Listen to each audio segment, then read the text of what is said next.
This is Tales from the Pros, where business leaders and influencers share their stories of inspiration, struggles, and successes. And I'm your host, Michael Giorgio.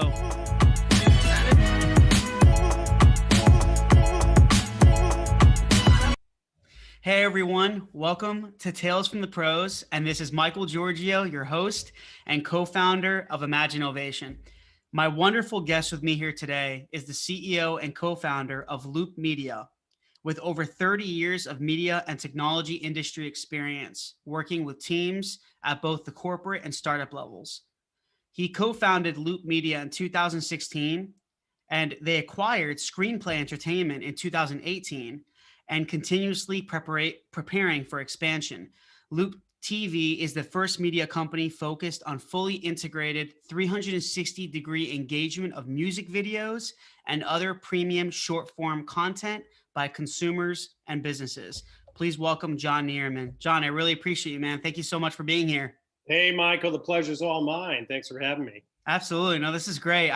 As we were talking about before, I know there was some technical issues with Zoom, but it's okay. We're not promoting Zoom here. We're trying to talk about you and your story. But no, I'm really thankful for you joining this, and I love speaking with innovators and people who are just so creative and who started from nothing. I mean, you had this amazing idea, and we'll get into your platform and what you guys are doing, but. I first want to start off, Jon, with, I love storytelling. I think you've heard a few other episodes in this podcast and combining it with a lot of business as well.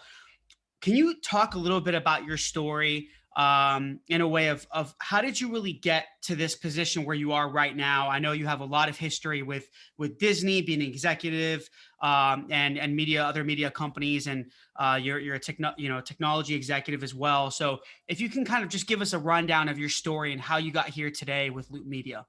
Sure, happy to. It's really a story of kind of passion, luck, and networking. So I grew up in Southern Illinois, not to go too far back. Don't worry, I'm not going to bore you like, oh my God. When you were born. Exactly. I was a big baby. Yeah. But anyway, I grew up in a small farm town, and our summer vacation was always a trip to Disney World. And then we went in 1972, the first time after it opened in 71. Mm-hmm. And I didn't want to do anything but work for Disney. I kind of had that passion of, okay, I got to find a way in. And turns out one of my college fraternity brothers' dad knew the president of Walt Disney World, got me an interview. And that was awesome. So right after college, went to work for Disney, was with them for 15 years and just loved it. Never thought I'd leave, but had an opportunity to go to Electronic Arts when they were starting to boom. And I was out in Asia at the time and rode that for a while and always wanted to do my own thing. And finally kind of summons up the courage to start it, which a little bit late in the 40s, when I'm in my 40s. But I figured after 22 years of corporate career, had great companies under my belt, thought I'd give it a go. And here we are today, 10 years later, after a series of entrepreneurial ventures. That's great. And just with Loop Media, I want to get into that a little bit because as I mentioned before, I did some research on the platform. I love what you guys are doing. I kind of call it a little bit, and if this is premature, let me know if this is wrong, but I kind of see it as like a video streaming, but Spotify. It's like I love it. I love it. That's good for you. Tell everybody you know. I like it. No, that we're not going to be mad at that description. So it works. It works for us. It is exactly that. It's kind of thinking of streaming as opposed to audio. You're streaming music videos. And what was really the purpose behind it? I know you started in 2016, but what was the inspiration behind creating this company? And tell us a little bit about that story and just the journey. This is another luck component. So I started a content company in Asia. I spent 15 years out there. My background's television primarily. So I wanted to do a bunch of things kind of bridging Asia and the West. We started out with a late night talk show and kind of created the first late night talk show in Asia in English, which did well and went for years. And then we got involved with the radio network. And we also started a talent competition to put together an Asian girl group. Believe it or not. We had members from China, Korea, Japan, India, and the Philippines, put them together in a super Asia group, and then brought them to the West. And one of their recording sessions at a studio in Burbank. Studio's Evergreen Studios, Barbara Streisand's old studio. It was owned by a guy named Sean Driscoll. And he was working on a music video for Billy Ray Cyrus, Achy Breaky Heart 2, believe it or not. And he was going on and on about music videos and how popular they were. And 40% of YouTube views are music videos, and 23 of the top 25 all-time videos are music videos. And I never really paid attention to that, but I thought, well, that's pretty cool. That's where people watch music videos these days. And the labels started a company called Vivo. Then Universal and Sony did, really started that together. Warner wasn't really part of it. And turned out they were making a bunch of money putting music videos on YouTube through digital ads. And it was interesting that they were really the only player, and there were a bunch of audio players. Now, the last part of this story was this founder of Screenplay Entertainment, which owned a massive music video library, was in that meeting as well at that same studio. And he talked about how he was providing music videos to businesses. And we all sat together, and how can we grow this? And that's really how Loop really started. And were things really different before? I know with COVID, it's been affecting, everyone in numerous ways, but before COVID, how different were things for Loop, and then compared to now and some of the changes that you guys are making? I know you have a really strong team, right? You have a core team involved in Loop. We have a great team involved. I tell you, and you hear it from everybody, without that team, we wouldn't be anywhere. And I'm very fortunate that I've had a chance to meet a lot of these folks. That founder of Screenplay, Mark Vreeling, built up a very loyal team. Like, all of his employees were there probably longer than 10 years. And they did a terrific job of building distribution across thousands of locations. They were profitable. They had this great experience. We had the opportunity to purchase them. We went out and raised money to buy them. And then we wanted to build that distribution as well as create a consumer application on top of it. So hence the 360 component of in-home, out-of-home. And that was always kind of the vision for Screenplay. One of the first guys I went to was our product guy called Liam McCallum. He worked with me at Electronic Arts building up our online gaming platform. So I was like, Liam, how do we build this thing? And he was like, never. He's from Australia. No worries, mate. I got this. And then he comes back with this beautiful world-class product. And it really is, though, about the team and about delivering on the promise. And I'm assuming, so when you guys acquired a Screenplay, that gave you, the increase in distribution and all that data to really allow you guys to streamline and expand your company. Yeah, it did. If you sit there and you kind of sit in a room and you talk about, hey, let's go create a music video business, and where people currently watch their music videos is YouTube, it sounds a bit crazy. So we had to have a pretty, strategic approach. Using that out of home as a base was that approach. So the fact that Screenplay had this great relationships with the labels already, they had this great team. I was going to ask you about the labels. Yeah. Yeah. That they had been working with them and making incremental revenue for the labels for over a dozen years. And, you can't just walk into a Yard House or a Margaritaville or a Hard Rock or a Buffalo Wild Wings and just say, hey, you want to put this stuff on the screen? It takes time to nurture those relationships. It was a very long sales cycle, and it was part of the reason that we just thought, all right, we got to acquire these guys, and then this is the way to do it. Because if you try to do it on your own, the risks seemed a little crazy, the cost might have been out of proportion, and this we felt was the right way to go. It seemed like it was a strategic investment, long-term investment for you guys. Yeah, for sure. And, those guys are still with us today, frankly. And the Screenplay team, they're helping build Loop. They've got this wonderful knowledge that anytime we're in a pitch, or whether it's with investors or with potential distribution partners, these guys can just talk about the history and what worked, what didn't work. And the timing couldn't be better, kind of for the streaming business, if you think of it that way. It's weird to say that when you're in a pandemic, but Mike, what's happened with streaming this year. So we were fortunate that we had this B2B component that we built a consumer one on top of, and we were able to really switch to that fairly quickly at the beginning of the year. And what was the exact year when you acquired Screenplay again? That was before COVID, right? Yeah, it was 2018, so it was about a year prior. We had already started working with them. We took a minority stake in 2016, so we had a terrific relationship with Mark and his team, and kind of built that up over the years. And did the baby steps. Like, all right, let's start dating. The typical story. And then, okay, this seems to be working well. Let's just join forces. And that happened right at the end, literally like December 31st, 2018. So, Wow. or no, sorry, that was 2017, 18. Yeah, right before, no, 18 and 19. That's it. Lose track of time, don't we all these days? So the end of 18 going into 19. So we had a full year really to ramp this thing up before COVID hit. That's crazy. Wow. It So is. you guys really you really adapted with through the whole crazy global pandemic and everything. It seems like you guys adapted and added this B2B platform, not just B2C, which is going to drastically, hopefully going to increase your revenue, your top line revenue and your sales.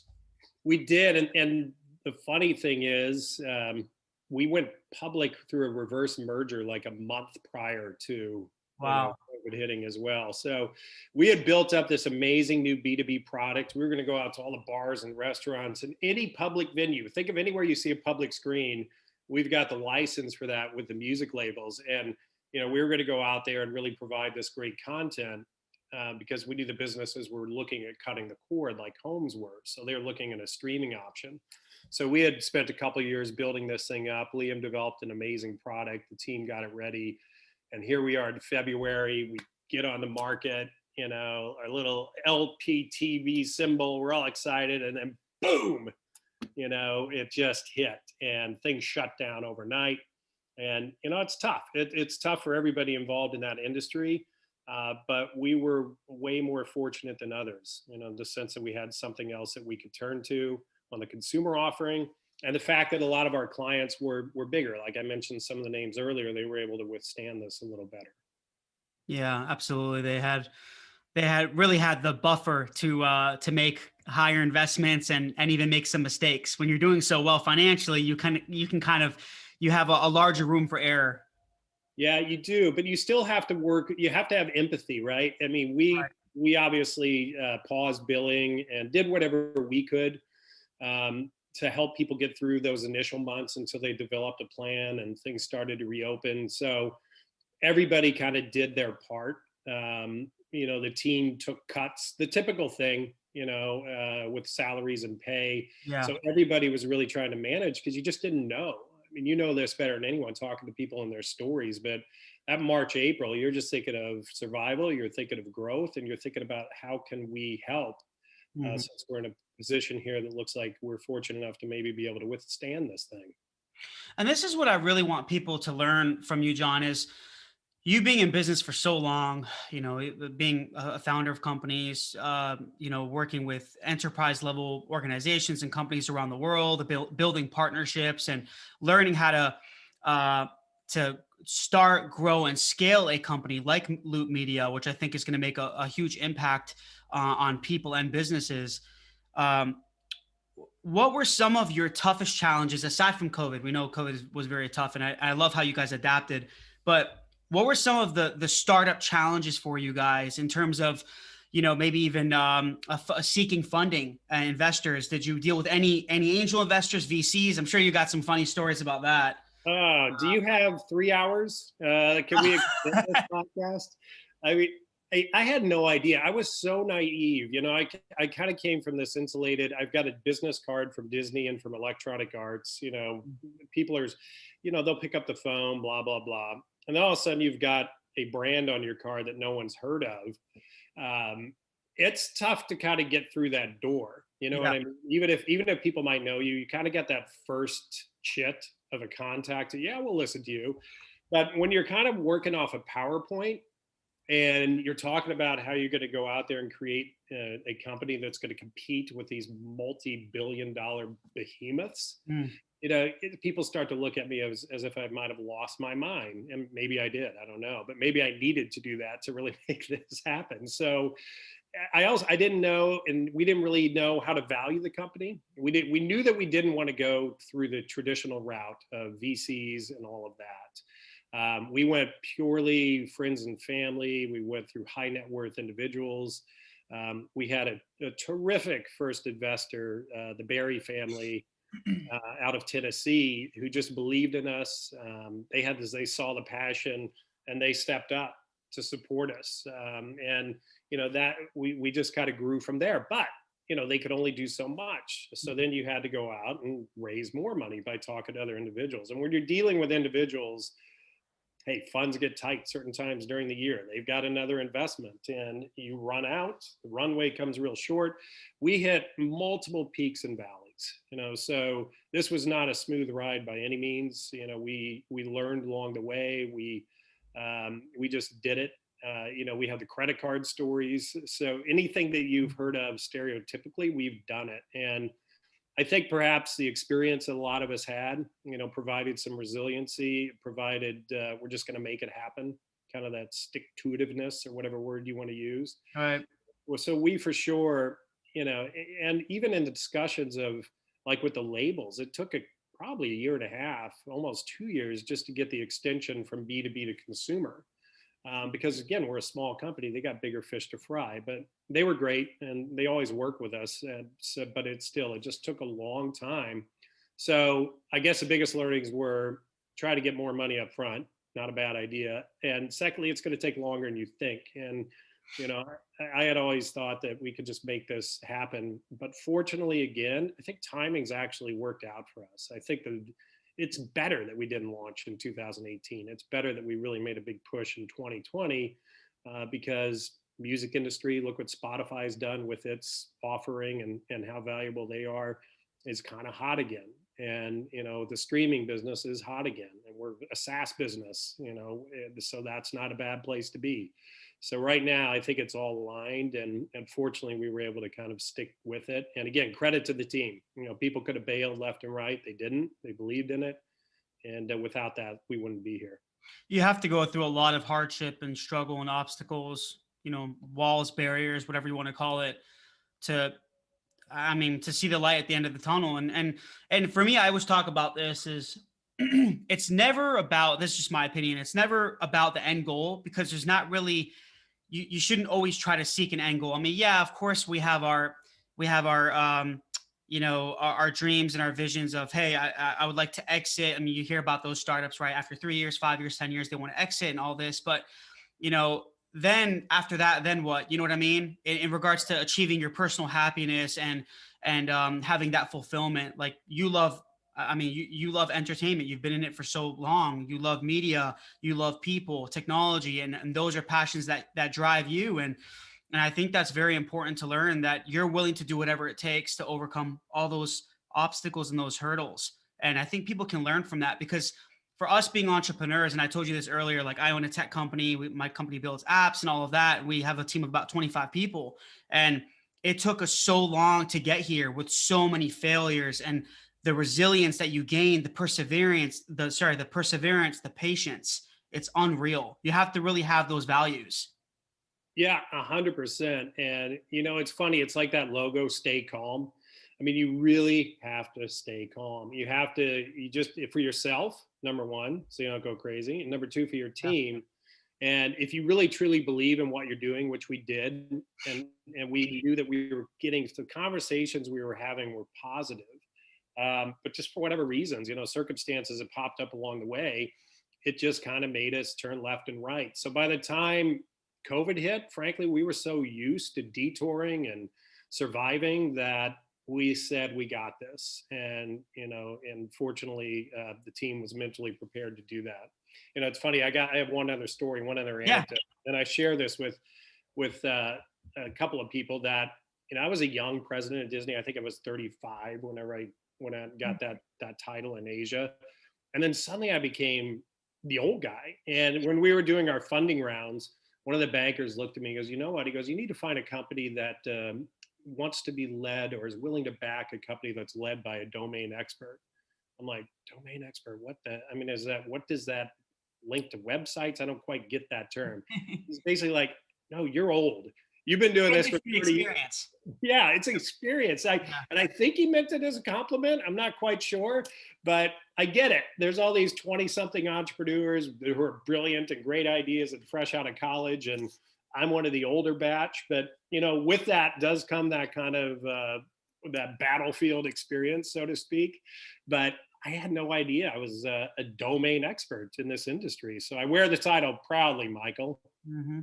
You do. You have, or the you want to call it the vertical experience. Vertical is another buzzword for I think industry. So many of these it's crazy. It's just Right. so semantics. It's trying to get these words right, or I think create some stress, and I don't know, trying to get all this stuff right. But do you guys does Loop have a funding strategy moving forward? Are you trying to seek more capital from people that within your network and maybe VCs and all of that? Or are you trying to bootstrap it based on the revenue that you're receiving that's going to fund the company moving forward? Look, we're still raising, so we're certainly still seeking capital. We're very close to the point where we're going to have to go to the institutional, based on the scaling that we want to do, especially with, we want to uplist obviously from where we are, on the OTC to one of the bigger boards. So there's a lot of things that we have in our roadmap ahead of us that are going to require bigger support for sure than bootstrapping and some of the other people that we've been lucky enough to have back us. We're talking way more money. So we're definitely going to seek that. I think that being public, having that stock as a currency has been helpful. And, I also think that the initial success, we've got a 3-prong approach now to our business. We've got the B2B component. We just launched a great free product. It's an ad-supported product. So what used to cost businesses maybe $150, $200 they could get for free, with ad support. If they don't want to do that, they could still do a subscription that's like $30. So it's way cheaper, way more affordable. Wow. Okay. That's good to know. And it's good to scale. I mean, you could literally go to loop.tv, you could sign up, and within 5 minutes, basically, you can have the service streaming in your venue, and it caches. So in case the Wi-Fi goes down, you're protected. We've tried to cover all the boxes. So I don't know how many times you've gone to these public venues, but you go and you sit there on the screen during happy hour, and it's like Judge Judy or some boring stuff, and you're like, I know. what is that? Give me some music right now. Give me a little Jimmy Buffett to get the night going, or whatever your taste. So we've got lists for everything. We let our venues become program directors where they could use content. By the way, there's more than music. We've got drone footage. We've got viral videos like Fail Army from Juke Media, Pet Collective, sports highlights. So it's a bunch of short form stuff that works in these public venues. So that's vertical number one. Vertical number two are these OTT linear channels we have with services like TiVo and Plex and Twitch. Are you guys on Twitch? Well, we did a live festival with Twitch. So as a lot of people were doing kind of in that April timeframe when all this started happening, the artists really were losing all their income. We did our part, and we had 35 emerging artists from around the globe, 12 countries. It was really terrific. We had artists from Hong Kong and Israel and China and Europe, and combined with different parts of the US, Canada, etc. So we worked with that on Twitch and Music Cares, and had a really great festival, which we want to continue to do those for the emerging artists. So those are linear channels. The third component is this music video app. We're really the only pure music video app in the market. We're going to be launching that early next year. We've already launched it in Latin America, in Mexico. We're rolling out there because that's a great market. So by Q1, you'll be able to see all this stuff. That's great. Yeah. And is it very, excuse me, is it very different than Vivo? Yeah, it is. So first of all, Vivo is not available in really anywhere but YouTube or Vivo.com. So yeah, that's true. You're right. Yeah. And, I always look at Vivo as kind of a landing page. You search for Bieber, and then it takes you to Vivo, and you watch it on YouTube. It's really not a consumer destination. It's not like people intentionally go there. They don't have a consumer app. Yeah. I don't think, what we're trying to do is create a very curated experience, a very social experience. You can do a watch party with music videos. You can comment. You can, be invited to a friend's loop. You can do a little video shout out. I mean, there's all sorts of fun things. You have to make it engaging to kind of pull people away from that static YouTube experience. I always talk about the new currency now is really attention, isn't it? Everyone wants attention. It's all about attention. I mean, Yeah. the best brands in the world, they're getting so much attention. People are loyal to their brand. All they see their ads on TV or all over the internet. Their digital marketing efforts are so strong, they're so powerful, and they're so diverse. It's a multi-channel approach. It's crazy. Yeah, absolutely. And well, especially in streaming, look how many people are trying to get in that space and people Yeah. going direct, and good for Disney, by the way. So, they're the perfect example of loyalty, content that's unique. I don't think there's any other brand that could do what they did. And Netflix and Amazon started by using other people's content, built up a great subscriber base, and then they started doing their own thing. But Disney's just able to kind of go at it from the beginning and say, yeah, here we are, we've got all this great stuff. I think along the way you're going to have some sort of peak in terms of number of players that could come in there, Right. and some consolidation, but it's a really interesting space right now.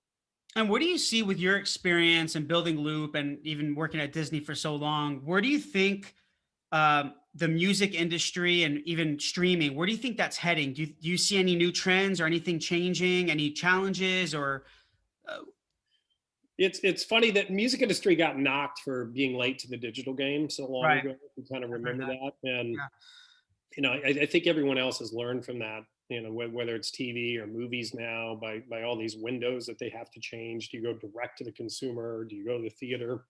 So, music's always kind of that cautionary tale. And I do think that obviously they figured it out on the audio side, and they're still figuring it out on the video side. And, I think we're a part of that. I think that many things have changed because of this pandemic and because of artists being forced to go virtual, that I don't think a lot of the big names would have sat down and done these virtual things from their living room when they're able to just make millions of dollars selling out stadiums. Mm. So it leveled the playing field for new artists and for the big names, because you really have the same technology to try to reach fans. And, I think that that's what is kind of unique about this time, that we really want to be part of that, where we want to be a platform, that artists can get noticed on, and that we can help really have them also earn some incremental revenue. So I think for the music industry, it's going to continue to grow. I think they're at a good space. I think it's going to become more and more global. Look what's happening with BTS, K-pop. It's funny, we tried to do that group like 10 years ago, and now, here comes the Korean boy band just knocking it off and out of the park. It's amazing. So I think that there's an appetite with this newer generation to experience something different. And I think that bodes well for music and for all sorts of entertainment. Yeah. And I think you've solved the problem in the industry as well. I think, especially with a lot of the music artists, don't get me wrong. I mean, the top ones, they're doing very, very well, or they have been doing well. I mean, it's crazy the money that they've made. But I think the opportunity that you're going to provide, you're offering for the artists that are not so mainstream. You're creating a lot more opportunity for these smaller artists, which is great. And I can see, and this is just me being creative. I can see, SoundCloud maybe integrating with you to some point. There's just all these platforms. It's all, I love it. I really do. It's funny. Our team is a majority of the people are artists or musicians. Just to shout out, like our head of comms, Justice Ko. He's a trained artist. Went to Berklee College of Music. With Luke White, Craig Smith. They're all on our team. Grant Kinski, a young independent artist. So we've got these people that have this wonderful background and truly can be empathetic towards the artist. And I think that you have to have that authenticity. It's an important word, and it's a real word. It is. I couldn't do that. I played the baritone in the high school band. Does that qualify me as an artist? No. But these guys, they really know. They know how to reach everybody, and I think that's important. And we want to continue to do that. I mean, if anything, learning through this path of entrepreneurship is you've got to help people. And, I always appreciated it along the way. I know people from our team appreciate it. I'm sure you appreciate it, from the business that you start, and you remember that. And we really want to be that service that truly does try to help these artists. It's so important, John. I think you and I have both met a lot of entrepreneurs, and even super successful entrepreneurs and executives and CEOs of companies that they don't have the best intentions and motives behind what they're doing. A lot of it is just very monetary. And for me, it's a short way of thinking. It's short term. I always try to tell people when startups come to me for advice and all this, and I say you have to be in it for the long game. You really do, because if you don't, you're not going to survive it. You're just not. It's very, very tough. It's very challenging. There's going to be thousands of challenges and obstacles that are going to be coming your way. So you have to know how to manage and respond to those things. 100%. Again, we were fortunate enough to buy a company called Speaker, a podcast company. It was started by Andy Schoen. Andy's been in the music business for years, early MTV guy, started MTV, has a tremendous following, great team that's been loyal to him, that are part of our team.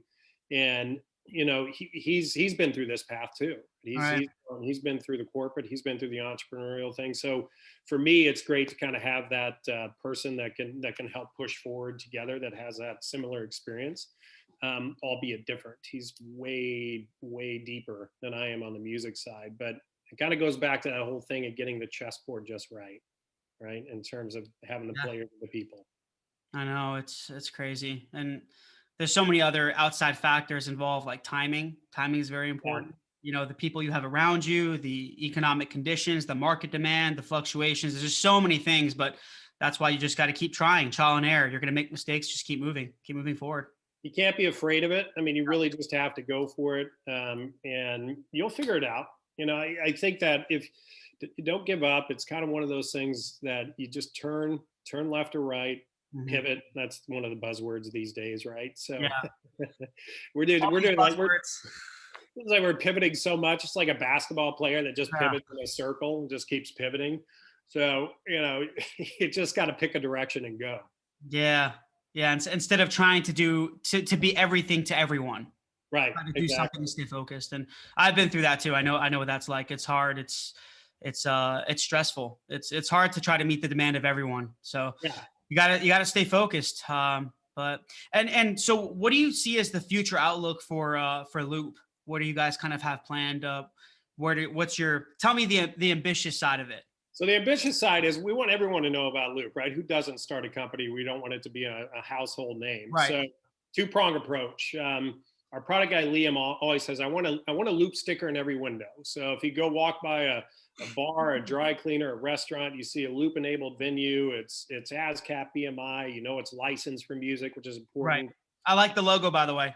Very nice. Thank you. That was Liam too. Sean came up with the name, Liam did the logo. And it works for music, and it also, so many things have looped me in and all that stuff. But so we want to be the biggest player on that B2B side, and then we want to also have this consumer experience that is just fun and engaging. So I think that we want to be up there. We want to be up there, obviously, with all the big players that are in this space. I want people to think of Loop like they would a Vivo, or if you names like Snapchat, Instagram. Right. Who doesn't want to be thought of that way? So we have high expectations. We have high hopes, and we do believe there's a big green field ahead of us based on the players that are kind of currently in this music space and the size of them. I love it, man. I love it. So this is I was asked as the final question with everyone that I interview. So we talked a little bit about storytelling earlier, and the purpose of this podcast, and it's to understand the stories of successful entrepreneurs and thought leaders, and and understanding their challenges, their successes, their obstacles. So with that being said, for you, John, how would you define your story in one word? In just one word. Perseverance. Love it, because that's mine. All right. Yeah, we got it. I think I had one other person. I forgot who it was. It might have been a few months ago, but yeah, he said the same thing, perseverance. And then I've heard some weird ones too. I think I think money was one of them from one person, but Lord. it's okay. Yeah. Well, hey, to each their own, man. Right. That's right. To each their own. But I'm happy to be in your boat, and we'll persevere together and bring that third guy too. And that's awesome. We'll all get together. This is great. Jon, I really appreciate this, man. Thank you so much. It's an honor meeting you and talking to you, and for the little time that we've had, understanding your story and what you've been through with this company. And, I look forward to staying connected with you. And this is great. Thank you so much. I really, really appreciate it. Thanks, Michael, and congratulations to you for what you're doing and building. And it's an honor to be connected for sure. Absolutely. Let's stay in touch. No, this is great. And one last thing is, where can everyone find you? Your social media or your, the websites? Yeah, at Loop TV Official. Go to loop.tv. So check us out on everything: Instagram, Facebook. Go nuts, go crazy, have fun. Download Loop. Go and get the Loop app. If we're on Amazon Fire TV, you could find the Loop app on there. So we're going to be on, Vizio, Roku. You could find the Loop app. Mm-hmm. So it's in many platforms. Just look for that cool logo. Fantastic. Well, I really appreciate it, Jon. Thanks again, man. And I can't wait for people to listen to this. I think they're going to be inspired and they're going to learn a lot. So thanks again. And again, this is Michael Giorgio, your host from Tales from the Pros. And until next time, thank you, everyone.